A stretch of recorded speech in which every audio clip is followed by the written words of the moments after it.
hello. Welcome to the Carr Brothers Show. It's episode 144. I'm Jack. And I'm Jeff.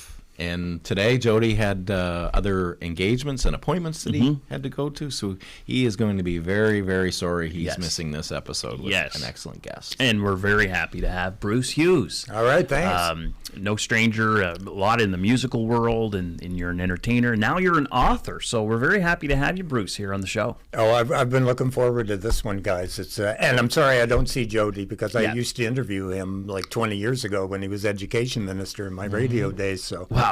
Yeah. Wow. But thanks for having me on. This is a thrill for me, too. Well, let's dig right into, because you're here to promote the book, and a little bit later we'll talk about your bio and then other next steps. But tell us, it all sort of started with this book in 2017, and that's when you had a life-changing health stroke. And tell us about that. Yeah, that was May 31st. I'm coming up on my 8th anniversary. Wow. I had been taking care of my wife, had been hit by a texting driver and broke her back. Oh. So I was her home care worker basically for 7 months and taking her to all her appointments. And this one day I just wasn't feeling, I thought I had a cold or flu or, I just said, why don't you see if you can drive up to the mailbox because I can't take you to your doctor's appointment today. I'm not feeling well. And like half an hour later, I went to get up and had the classic, facial droop, fell to the floor, one side going dead basically, and she called the ambulance. And the ambulance is only maybe a mile away from our house. And I could hear it coming, but all of a sudden I just sat up and it was like the best I'd felt in a week. And two paramedics spent like at least half an hour with me and they said, everything is incredibly normal. It sounds like you've had a stroke, but we can't find any indication. You should probably either come in with us or go to the ER and get it checked. So I said, okay, I'll grab a shower and my wife will run me in. And so we figured take the dog for a quick walk while I was grabbing the shower. And they got maybe 200 yards out of the driveway, and I was upstairs in the bathroom, and a second series of strokes hit, and the dog started pulling her home, backing out of her harness. She knew somehow I was in trouble, and I was literally just about to pass out thinking, and the last thoughts in my head were, oh my God, they're going to come back and find me dead. Yeah. Mm-hmm. Right. Wow. And the door opened, and the dog came running up, and then she called the second ambulance. And then I had like about a 35-minute ambulance ride in, just stroking on both sides of my brain, puking my guts out. And then get into the ER, and that was chaos. Nobody could figure me out because my strokes were so rare on both sides of the brain. I spent 3.5 hours in the ER before anybody could figure anything out, and it was the lady who's now my neurologist, Dr. Bauma, happened to be there that day, and she said, or they said to her, could you look at this guy? We can't figure him out. Wow. Right? They just kept asking the same questions over and over, and you could tell nobody knew what was happening. In and out and all this, yeah. So she came over and did something with my eyes and grabbed my wife and said, I think I know what this is. I've seen one in my career. Wow. And we have to rush him to St. John for this new procedure they had been developing at that time, endovascular therapy, a thrombectomy where they mechanically go in through your groin up into your brain and remove the clots mechanically. And she said, we have to try this, and it may kill him, but if not, it's going to be catastrophic and die right here. So that was the last words I heard as they're intubating me to send me to St. John, which I'm fighting them because I think if I go unconscious, I'm not waking up. Right. So they gave me some type of paralysis drug, I found out. I couldn't fight any longer, but I woke up the next morning at 6. I remember the nurse pulled away, and it was 6:07 a.m., and so I went 9 hours at least without blood flow to my brain, which should have killed me. But somehow I woke up in the morning, and for 10 seconds I was really happy I was alive, but then realized I couldn't do anything but see and hear. And seeing all these, I said it was like being Pinocchio. Yeah. All these tubes and everything hanging off you. It was scary, really scary. And I knew I was in for a fight right there. It was one thing to survive it, and now I'm like, oh my God, I'm locked in, they call it, from the eyes down, you're paralyzed. And that's, I couldn't even talk, I couldn't even request if I wanted to end my life. Wow. With a maid or anything, right? Yeah, and yeah. just thinking, laying there thinking about all this stuff in the first opening seconds, that's how wild your brain was behaving. So you couldn't talk or anything? Nothing. Or move, but you were conscious and awake. Yeah, I could see and hear. You could understand what people were saying. A lot of brain fog, strokes, like for about a year. That's what I tell a lot of the patients I work with now, is give yourself a year, right? Your brain needs to settle down. The swelling needs to stop. You got to work really hard to overcome, like, your emotions are out of whack. Just nothing, nothing is clear. Right. It's all muddy. And I'm trying to process all this with all these people around me, just kind of, he's still alive. I'm like, am I? Like, is this living? Right. And what are the odds of surviving, first getting to the hospital and then secondly the surgery? At the time, this was fairly new here. It had been done in the States a lot, but the team down in St. John had done it a few times. But I think I remember seeing the stats at the time were like 97% mortality rate. And the 3% that lived were locked in like I was. And there's I don't know if you've heard of the doctor down in Rossay. He wrote a book about it. He's locked in. And he's written several books. And that was the first one recommended to me in the hospital. I'm laying there, can't talk. I'm going, no. I'm going to, I got to get past that. I just couldn't imagine that being my future. So 3% survive, roughly around 3% survive, and then a huge percentage, I'm assuming, are locked in. Oh yeah, I've recovered better than anyone in the world from this type of stroke. Like, they've never seen anything like it. And I was hoping they'd make me a case study. Yeah. But the lawyers got involved, and because the trick they used, they'd only done this once before to a guy in PEI, and it saved his life. I had what's called a vertebral artery dissection. Most people have two. I only had one and tore the good one. So they put a heart stent in after they pulled the clots out. They put a heart stent somewhere in my neck here to repair that torn artery, and that's the only thing that keeps me alive, right? So 2 days after I'm back to Fredericton, all the doctors want to put me under an MRI and have a look at this new thing, right? Because it's new to them. Procedure, yeah.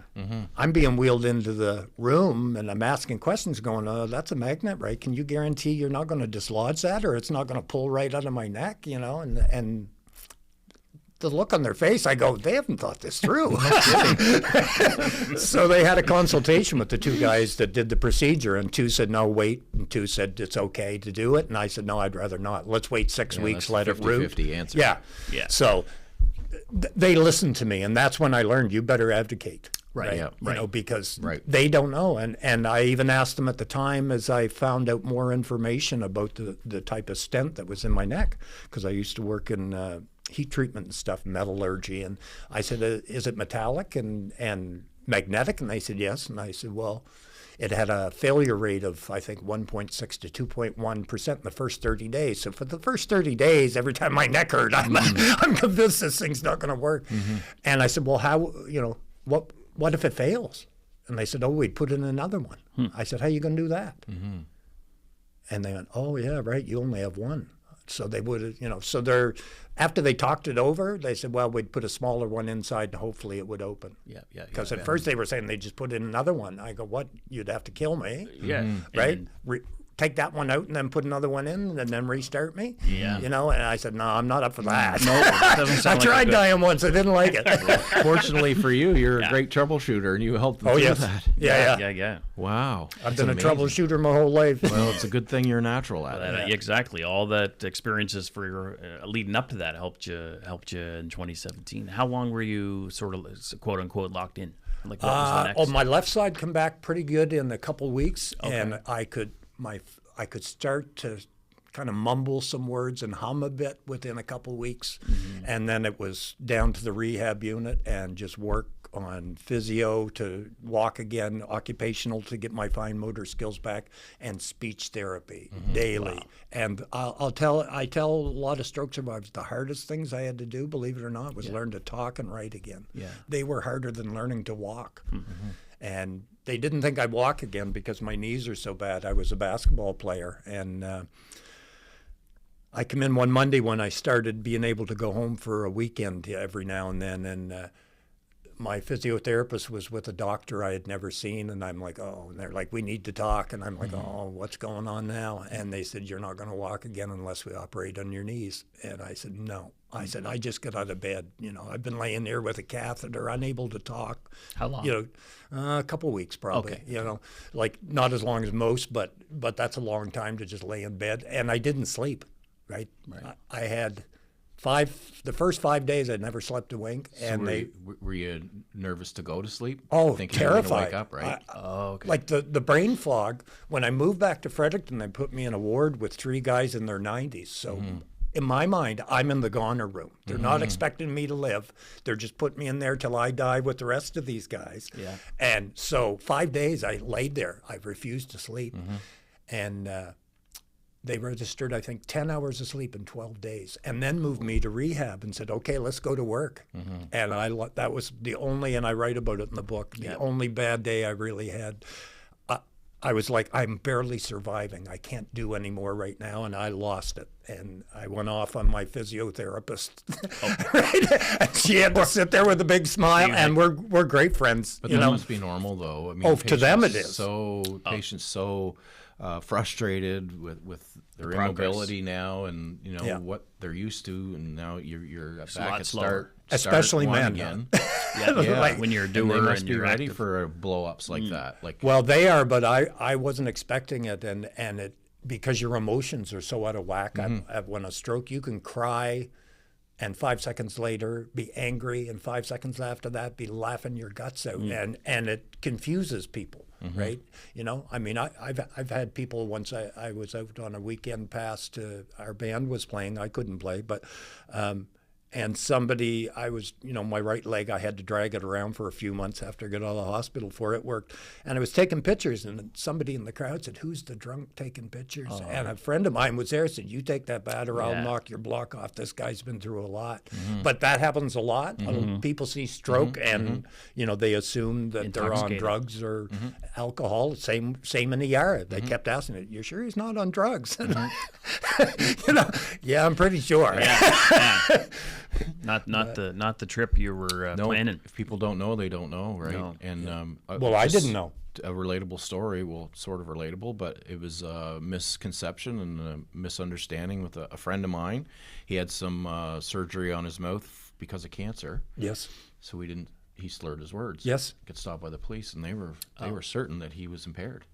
Oh, and he yeah. says, no, look at my tongue. Yeah. Right? Yeah. And they had no idea. So people can make judgment. Oh, yeah. And not know. I'm still waiting I've been waiting for like almost 8 years to get pulled over because the telltale sign of my type of strokes is my pupils don't dilate. They're permanently tiny. Okay. Right. And I teach that when I give my speech called 50 Shades of Stay to hospital workers and stuff. It's 50 Shades of what? 50 Shades of Stay, based on my 51 days in the hospital and the pictures I took and stuff. So I tailor it, to whatever group I'm speaking with. But because my pupils are so tiny, I'm waiting for it to be, hauled over in a check stop and say, what are you on? To tell them blood thinners. That's it. I can't drink anymore or anything. So, Wow. Yeah. And so, that was your toughest day the first day you went to Stan Cassidy Center. No, it wasn't Stan Cassidy. it wasn't? No, the deck has their own. I didn't, I had taken students and stuff that I had worked with in education to Stan Cassidy, but I didn't know the deck has their own rehab program there, 24-bed unit. So I went there and spent 2 months just working my tail off, and most stroke, it's like 4 to 6 months they spend there. So I was really fast. And, they could see the progress every day, and I could feel it. For example, for 3 weeks or so, maybe a month, these 2 fingers didn't work. And I remember asking my neurologist, why am I able to get everything else back? And she said, well, that might be the line. We just don't know.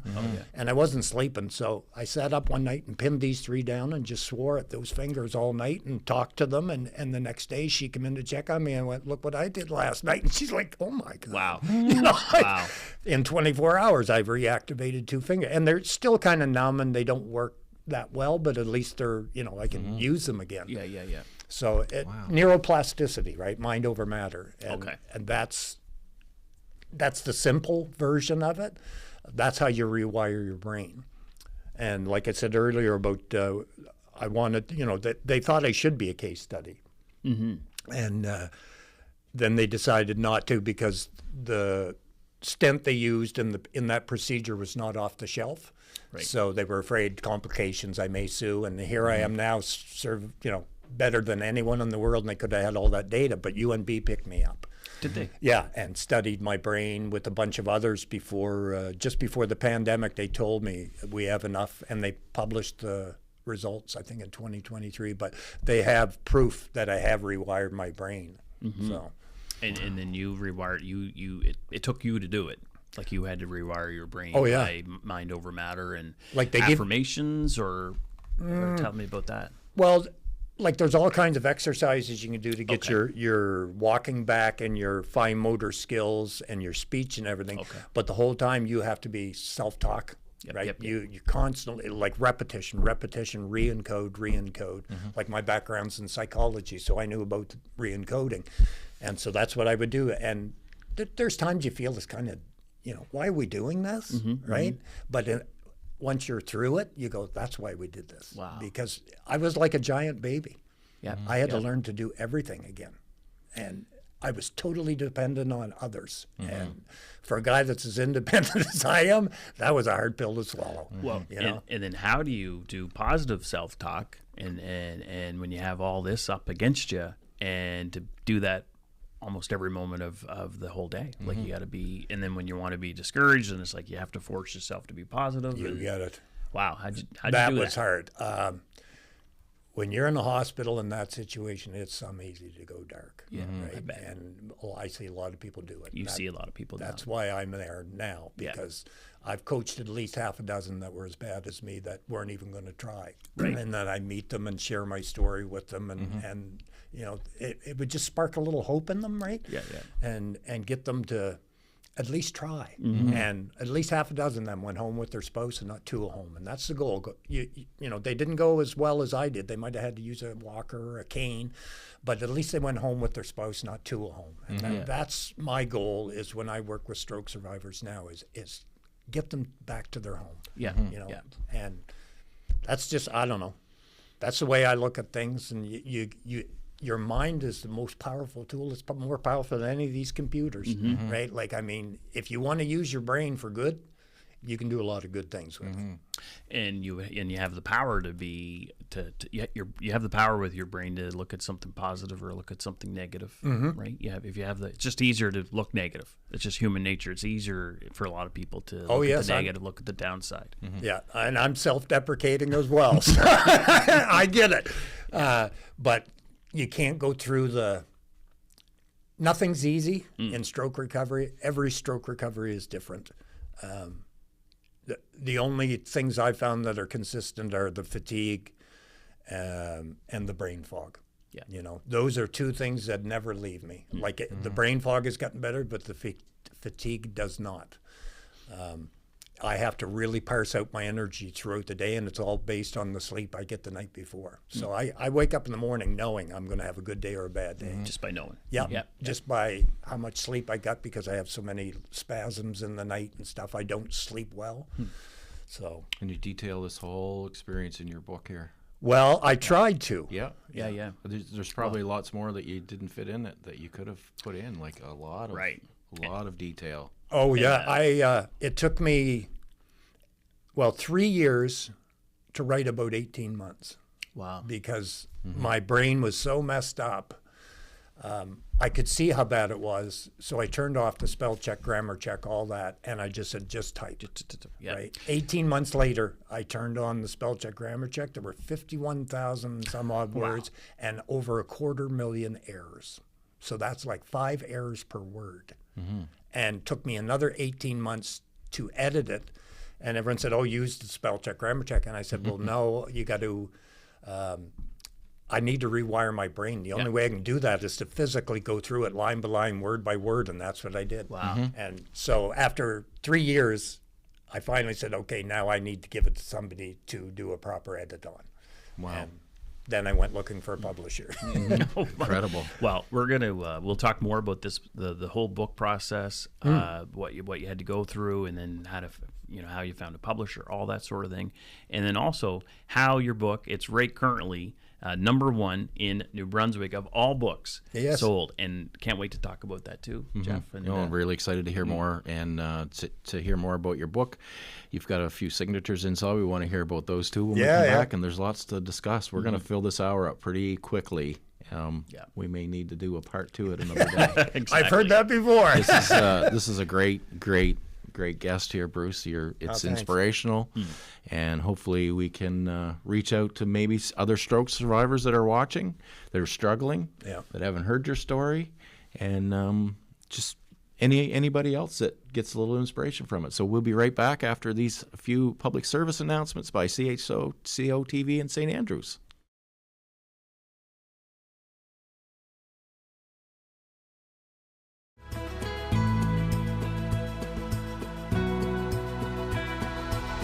Hi there. Welcome back to the Carr Brothers Show. It's episode 144. I'm Jack. And I'm Jeff. And I'm Bruce. Yes, right. You are. Bruce Hughes. Jody sends his regrets, by the way. And we also want to thank CHCO TV and all the work that they do to have us broadcasted in your home, and also on our Facebook page and YouTube and on your podcaster. And Jody sends his regrets. He couldn't be here. I know he's really missing today's show. Happy to have you, Bruce. Yeah, Bruce it's Hughes, good to be here. On our show. Survived a rare type of stroke 8 years ago in 2017. In all intents and purposes, the odds and everything, you really shouldn't even be here today. Yeah. If you look at the odds and the percentage, I think you said 3% survive it through the surgery. That was then, yeah. That was then. They've perfected it quite a bit, and now the rates are up around 85, which is still pretty high, but like a 10 or 12% movement in medical terms is big. So this procedure is really well worth doing, even though it's rarely gets used. Yeah. And then to make it from the like you said is the sort of the what do you call that, the locked-in paralysis, and then to come out of that, which you did. Now you've got a book, and let's talk about this. New Brunswick's #1 selling book right now of all books. That's amazing. What do you think of that? Well, I'm one of these people that I try not to get too excited about stuff. I'm kind of a keep your manage your standards high, expectations low, and you'll never be disappointed. Right? So when I hear stuff, oh, this is great, I'm like, okay, it's like I almost don't want to know till it happens. So I have a hard time accepting compliments like that. So to me, it's just, I don't know what to say. It just is. I'm happy for it. Right. Like, I mean, it's better than not being #1, I'll tell you that. And it's called A Stroke of Luck, which is a genius title. It is. And your whole point of I'm sure there's, it's therapeutic, but also to inspire others. That's who you work with right now, is inspire other stroke patients to not give up. Yeah, that's why I wrote it. One of the main reasons was to help others. But when the pandemic hit, I had been asked in a lot of interviews, because it was such a miraculous recovery, that a lot of people at the time wanted to talk to me about it, right? So, and every interview they'd say, you're going to write a book about it, because I'd written for the paper and did radio and stuff and wrote songs. And I'm like, no, not that I know of. Right? And then the pandemic hit, and I had been scribbling some notes, and I said, no, I'm going to do something. And then the pandemic hit, and like, I never got a dime in disability. I never got a dime in CERB. I went 3 years without any money during the pandemic. Not a dime, because I couldn't even play music. Yeah, right? I know. Yeah. So I thought, if I'm ever going to get a chance, because I knew I'd be home, my type of strokes are in the brainstem category, and the brainstem controls your breathing. And my lungs were down to 58% efficiency. So that first strain, 3 nurses the day the pandemic broke called me or messaged me and said, do not come to work today, to our unit. This will kill you. Too risky. So I knew I was going to be home until vaccines were created. So I thought, I've got to do something to keep myself sane. So I started typing. Day 1, half an hour. And the headaches were terrible. The spelling, like I said, was all over the place. And I almost gave up, then, because I just thought, I can't do this. It's just too hard. And then every day I'd pick away at it, or the days that I felt I could. And next thing you know, I've got a manuscript, and I'm going, hey, who wants to read it? So I farmed it out to 4 or 5 authors I know around Canada, a couple here in Fredericton, and I said, just tell me if you think it's good enough to pursue a publisher, because I've never had a cell phone, never had a credit card, never will. You know, you can't run a self-publishing without it, right? So I'm like, no, I need a publisher, so I better go looking, and if they say yes, I'll pursue one. And every one of them came back and said, this is a really good book for a rookie writer, but it would make an even better movie. And I'm like, okay. So that tells me it's worth pursuing. Yeah. So I checked around in Brunswick. No one would even look at my manuscript. I'm part of a community of survivors group through National Heart and Stroke. There's over 3,000 members. And there's a guy from Nova Scotia, Steve Lawrence, who used to work for CBC, he's our top videographer. He had a stroke he was covering the Porcupine funeral. And he's operating the drone in a field with his producer a kilometer away on a hill, and has his strokes. And he's operating the drone. And he's so professional, his first thought was, he starts smashing his chin. He's paralyzed, and he's smashing his chin into trying to hit the return button, because he didn't want the national audience watching it, right? To see, the drone go off and the lovely So he messaged me, and he says, listen, he says, will you send me my manuscript? I've got a cousin that's a publisher. So I did, and he loved it, and he contacted Vanda Jackson of Purple Porcupine Publishing and said, this guy's got a really good book, you need to read it. So I sent it to her, and she called me back a couple days later and said, I'm prepared to offer you a deal. And I went down to Halifax the last day it was available, and and I said, okay, let's go. And so she's signed me for anything I want to write from me here on. So yeah, she's backed me a lot. Vanda's done a lot of work for me. She's an ex-TV producer and has a publishing company now, and I'm very lucky to have somebody like her in my corner. I'll tell you. Yeah. Well, that's amazing. Yeah. Well, and I suppose there's probably small odds of, like you said, a rookie author and to get published in your first book, your first attempt. I know. Another against the odds. I think that's probably your whole life, though, is just going against the odds and overcoming them. Yeah, I was a premature baby with a hole in my heart and stunted growth and everything. So, I've been a fighter my whole life, and just, I guess it's part of my DNA now. That's right. Exactly. Resilience from day one. Yeah. That was an alternative title. I wanted it. Actually, the lady, Catherine Harrop with CBC, her and Ed Hunter followed me around for about a month, talked to all my doctors and everybody, and did a huge, after they weren't going to do a case study, I said, okay, I approached CBC and I said, let's do a PR campaign on stroke, stroke awareness. So they spent a lot of time to do this. And Catherine gave me that title. And I credit her with it in the epilogue, because I was like, no, this is the title I want. I know it's been used before, and that's a whole trick with books, is find a title that you won't get sued with, because they've all been used. Like, there's all kinds of stroke of luck. It's the subtitle that makes the difference, right? Okay, there you go. It's different than music. Music, you can copyright the lyrics, but not the title. Books, you can, your book could not be called Jeff because somebody's already taken that, right? Wow. That's crazy to me. But so that's how we ended up with that title, was everybody agreed, if we can do it, let's go with that.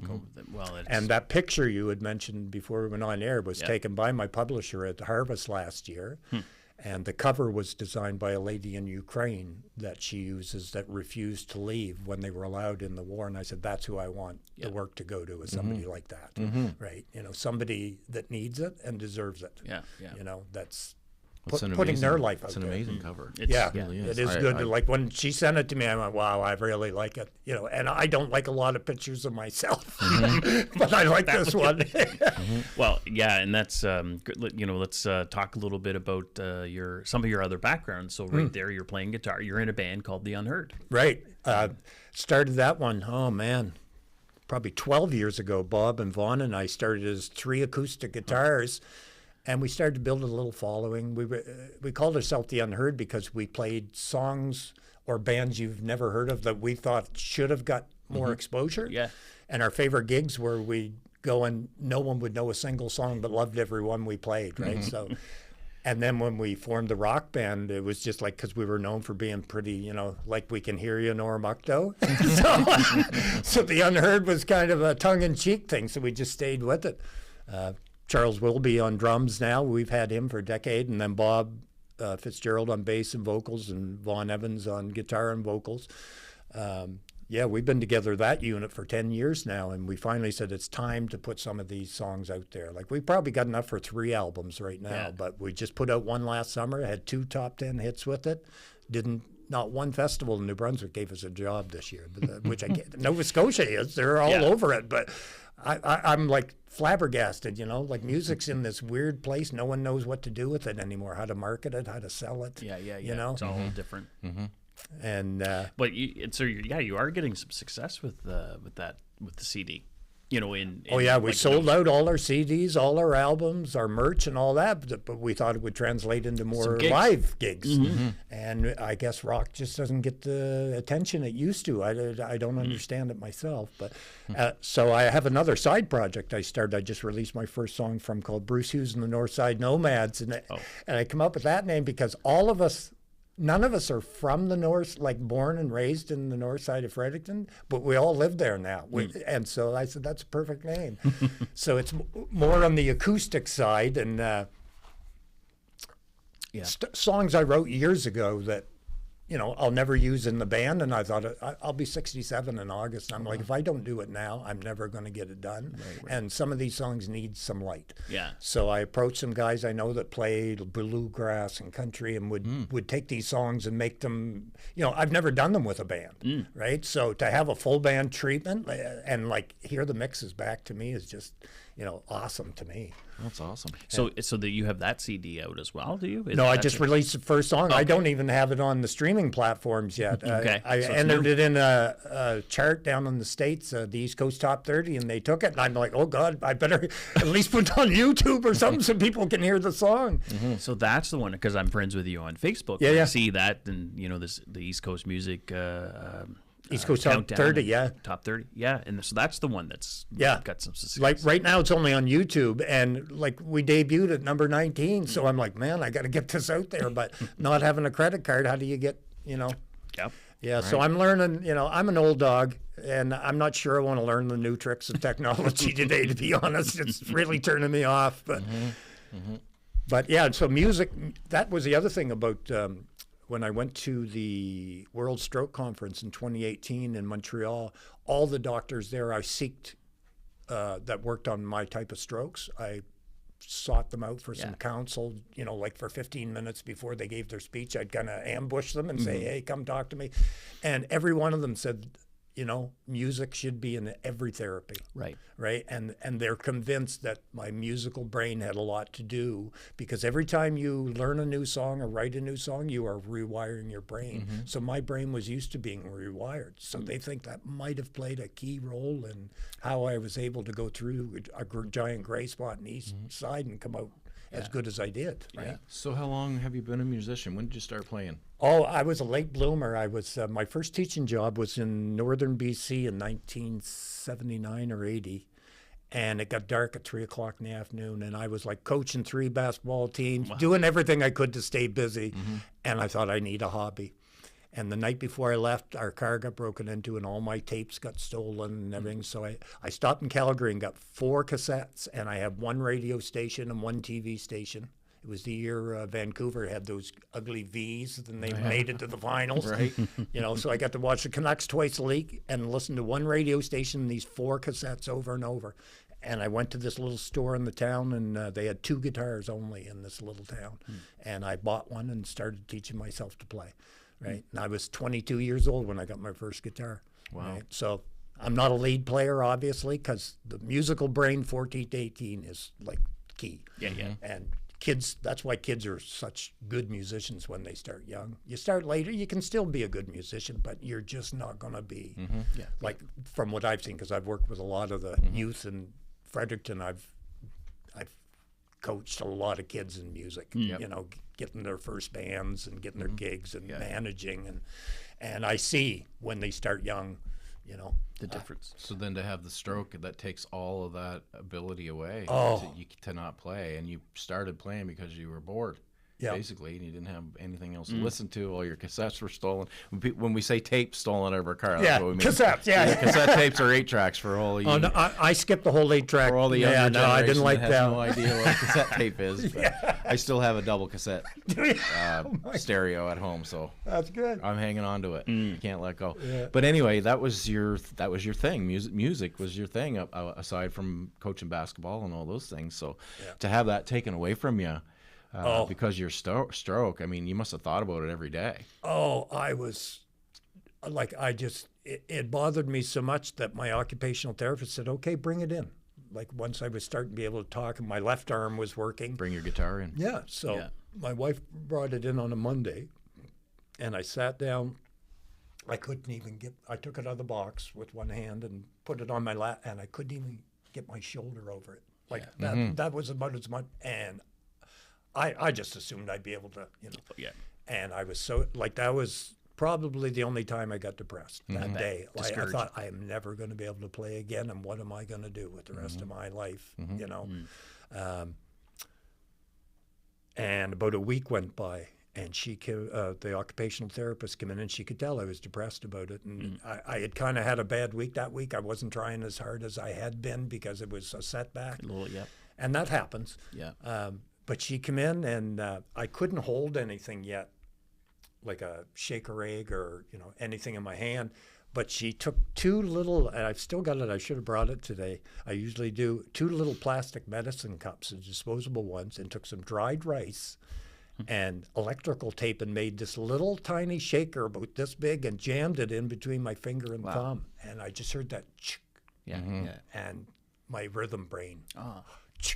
I couldn't change the pattern, but I could hear, and that got me thinking. And I would sit there for hours, just trying to up and down, and then try to change the pattern, and I couldn't for a long time.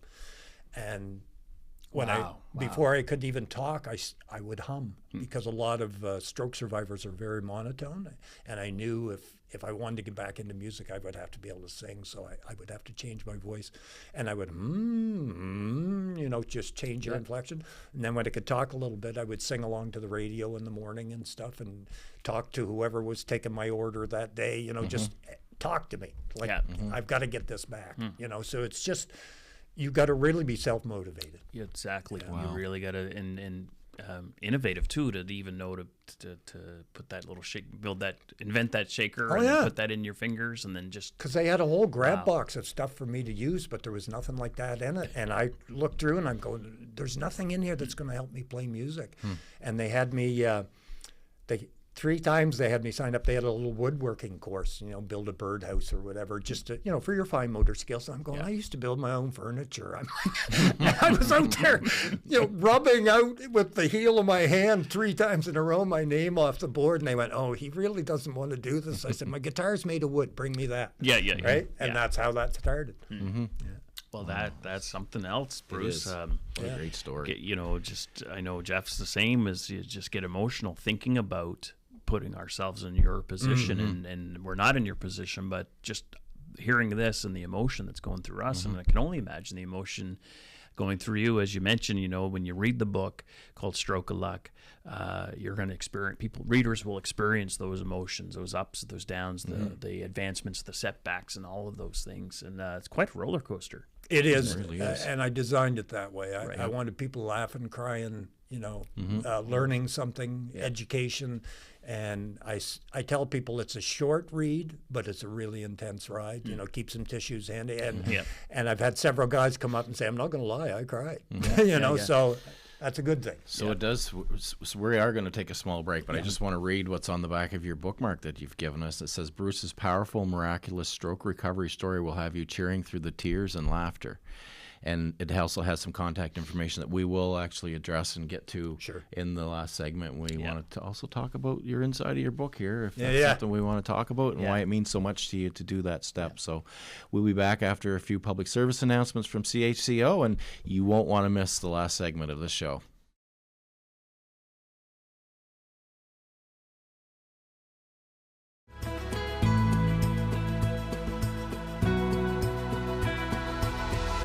Hi there, welcome back to the Carr Brothers Show. It's episode 144. I'm Jack. And I'm Jeff.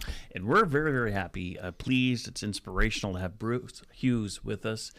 He's got a remarkable, inspirational book called Stroke of Luck. It's New Brunswick's #1 selling book right now of all books.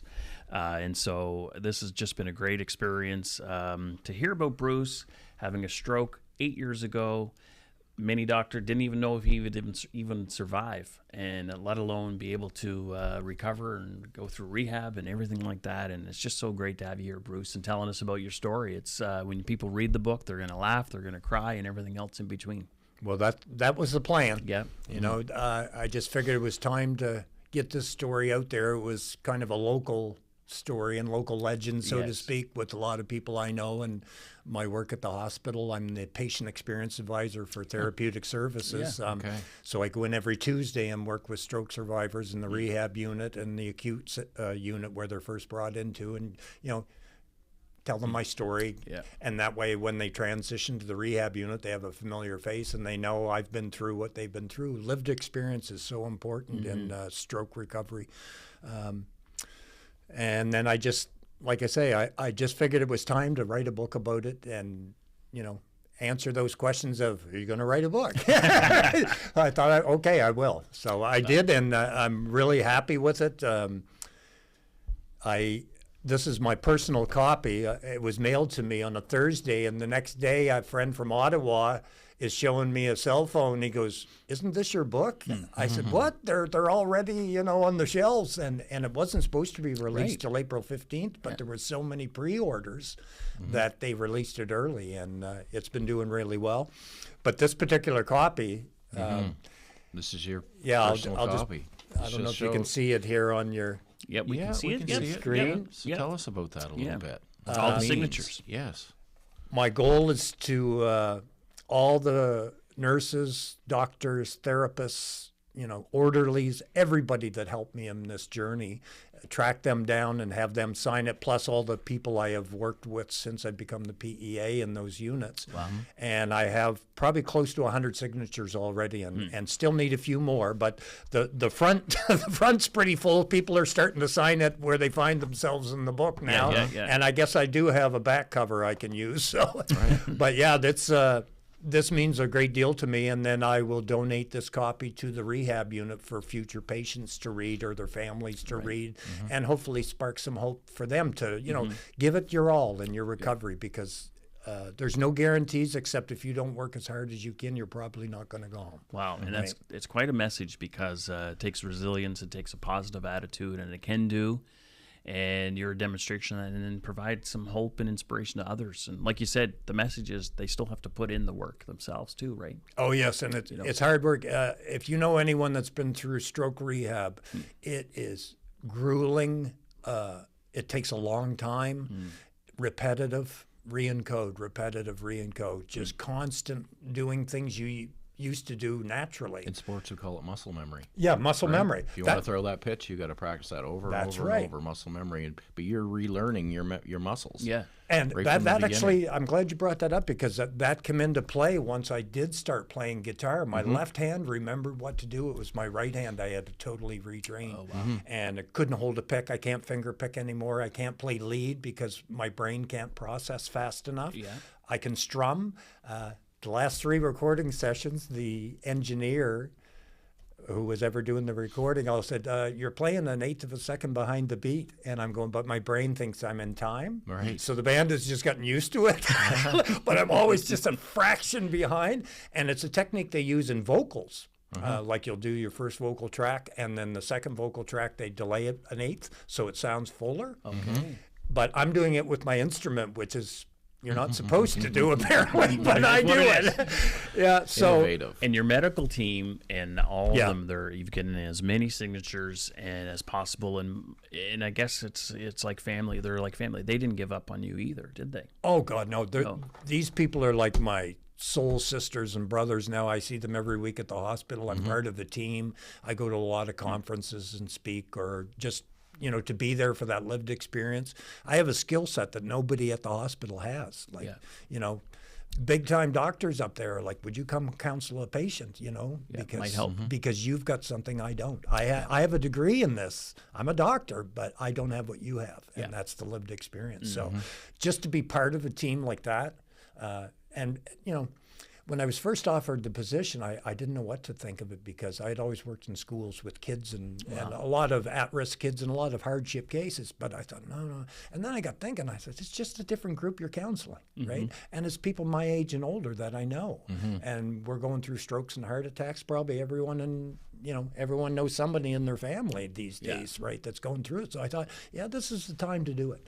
So I've been doing it for 7 years now, and I don't know how much longer I will, but, I got things pulling at me every day. Like every day something's being added to my plate. And I've got to, like I say, I'm aging. My brain isn't, I've peaked. So it's like slowing the degradation down before the, what's it called? Rapid onset dementia. Okay. They're pretty sure that's going to be my future. So I worry about that, but on the other hand, I say, well, I may be that crazy guy in the hospital, but I know every nurse up there is going to take good care of me. Yes, right? they will. Yes. So I've got that to look forward I'll tell to. you, an audiobook would be very helpful, and even recorded video of yourself that patients could watch for years and years and years on your inspirational, your struggles, how you cope with different things, for those patients to hear that, and maybe it's a coping mechanism that'll line up for them. So that'll be locked in, as we say, and forever. And that connects to potentially maybe even a movie. Right. Tell us about that. Well, my publisher, she, like I said earlier, she's an ex-TV producer, and one of the things I noticed when I was looking through her, I don't know what portfolio, you call it. Whatever on her website was, one of her goals is to get books made into movies, whether it's TV or film. I've already got Wally McKinnon says, I'd love to play you. Just give me lots of notice so I can start growing my hair. But so there's that potential down the road because it's that type of story, and everybody I let read it said, that'd make a great movie. And I'm like, the movie Almost Famous, but it's almost dead, maybe. Like music. Yeah. And a lot of people see the big moment is when we did the reunion show at Harvest, and I came on stage for the last 3 songs. I mean, I really had no business being there. My leg didn't work. I couldn't hold a pick. I just smashed my fingers into the back of the guitar for 3 songs and kind of mumbled some words. But they think that should be the big scene of the movie, and I'm like, well, no, a lot of stuff happens after that, So it was coming back from the World Stroke Conference was a big turning point for me, because meeting all the top doctors in the world that work on these cases exclusively, when they all said to me, with you, we just don't know, right? So there was no answers. I might as well just go on and live, right? Well, I have a suggestion. Play yourself. Well, play yourself. I would love to. But that's my suggestion. Well, Sam Elliott's got nothing on you, man. Well, I don't know. A lot of the women think Sam Elliott should play me, and I love Sam Elliott. But like I say, Sam's 80 and he has gray hair. If I get to teach him guitar, I'd be happy with that. You may not stick to the script, though, because you just know so much more of the intricacies. You'd be like, oh, no, now you're the director. Yeah, no, I need you as my agent. Yes. You have a card here somewhere. This fella doesn't back down to no one, so there you go. What a great story. I'm just so inspired. And like you say, to know people that we all know somebody that has suffered a stroke and the struggles. We watched different shows, movies of people that either have accidents, quadriplegic, or have strokes, and all those motor skills over again. So for you to do that, and I mean, so you go in on Tuesdays, just Tuesdays, and you see, your regular every week. I guess the residents that are there for that week, and then new ones come along that you have to connect with and start another session of inspiration and there's counseling. Usually 2 to 4 every week. New ones. And then the ones that are there for like 4 to 6 months in rehab, and you get to know them really well. And I'm also there for their families, right? Because the nurses and doctors are like, there's lots of care for the patients. You know? Fredericton right now is not in a good place, but it's still, the people that are there are really good. Just look at the names in there, like how many there are. We're pretty blessed, and we don't even know it. The potential for care is there for us. But you have to take that on. So tell me that. So tell me this now. How many would be there at one time? Like, let's say 50 patients. Would there be 50? Oh no, our unit is 24. Okay. A 24-bed unit, and we usually have an overflow with a couple, and then the acute one is like 37. Right. So, and then Stan Cassidy is next door. So they don't consider brain stroke or a brain injury, stroke or brain injury, which was shocking to me because that's where I thought I would have gone. Yeah, me too. You know, sure. And then when I found out we had one right there in the hospital, that's top notch. Yeah, it's probably just a different level of funding thing within the Medicare system. Yeah, I don't know how it all works. But you got the right. So I guess I'm asking a lot of questions here. That's all right. I'm very interested in it. So you're not only there for those people while they're patients. When they get discharged and they go home or otherwise, you're still there for them. You stay They can connected. call me at home, yeah. You're still connected to them. You keep relationships with them. You've made friends for life. Oh yeah. During the pandemic, everything went virtual, and I'm a tech Luddite. I couldn't do it. Like, I would have to go to the hospital, sit in somebody's office with them watching a computer, and every profession has their own lingo. When I'm in a large group, I can nudge the person and say, what does that mean? Right? In a virtual, I had to interrupt constantly, going, I don't understand. And you could hear people finally, oh, that guy again. Right? And I just said, you know what? Call me when I can go see the patients in person again. Right. Yeah. I just can't do virtual. Yeah. And that's what we did. So I've been back at the hospital for the last couple of years, and and it's going well that way. I would love to do it full time, but I don't have the energy, and it's right now it's a volunteer position. So I do what I can. Yeah. Well, talk about Monica, your wife, as well. We've only got a couple minutes here. And what I guess do you still have your dog? Yeah. Willow. Yeah. Willow that took your wife back to the house when you had your second stroke that day. But between Monica and Willow as well. But Monica, what she means to you in this whole journey? Oh, she's like taking care of her and then having her take care of me. Yeah. Catastrophic health is really hard on relationships. Yeah. I think someone gave me a stat the other day. It was like 90% fail. Oh wow.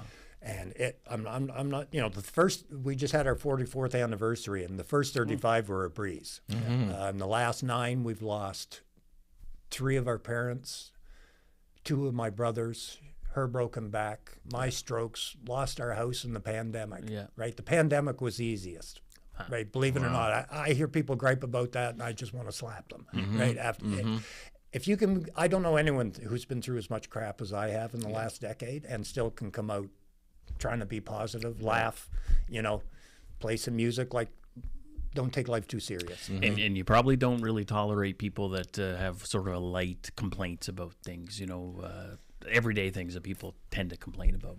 Well, I complain, but yeah, I complain too. But yeah, no, I hear you, especially in healthcare. Like, I try to tell people, please don't crap too much on our nurses and stuff. Right? You'll drive away the few we have left. Right. Yeah. Exactly. We need them. Yeah, and like this is nursing week, so I'm always I push hard on them and. Well, you know what? Important. I'd love to sit here for another hour, but we are out of time. Yeah. Bruce, we definitely have to get you back on Sure. for another part. We've had a very few number of guests that have come back for a second or a third time even, but this is one well worth speaking about. So, Jack, did you want to wrap us up and take us to the... Yeah, just wanted to say, Bruce, thank you very much. Bruce Hughes has a book. Check that out. It's called Stroke of Luck. His inspirational story of overcoming a stroke, a rare stroke, 8 years ago. And Bruce, it's just been inspirational and so good to have you here and to be able to talk to you about this whole journey. Thank you so much. Oh, thanks for having me. Yeah, really appreciate it. And we want to thank our viewers for watching. And please check out Bruce Hughes' book called The Stroke of Luck, and have a good night. Good night.